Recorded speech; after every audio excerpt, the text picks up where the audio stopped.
To develop a rule for dividing fractions, we're going to use this idea of a reciprocal. I have 1/3, which is divided by 1/2.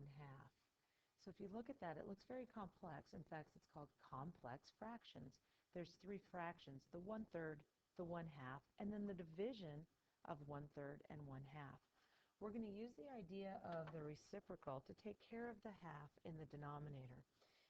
From an earlier lecture and notes, we noticed that we have this reciprocal of 1/2, which is 2/1. And if I apply it to the denominator, I must also apply it to the numerator. This box right here is equal to 1. I can multiply anything by 1 without changing its value. That's called the multiplicative identity.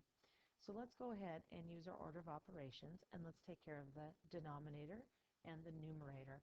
Looking at the denominator, multiplying straight across, I get 2/2.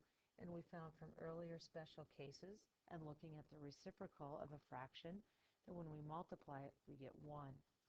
In the numerator, multiplying straight across, I get 2/3. Can't simplify 2/3.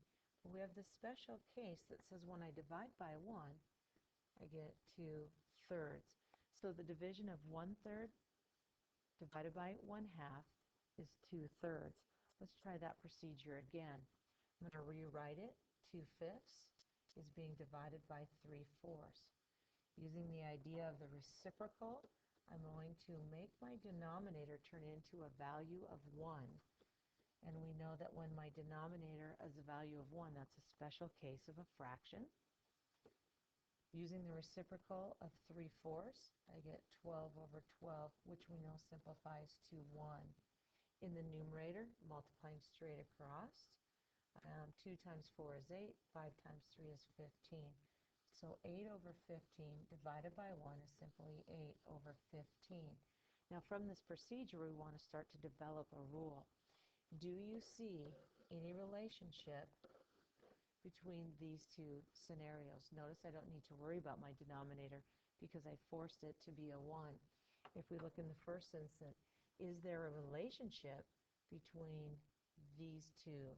What's going on?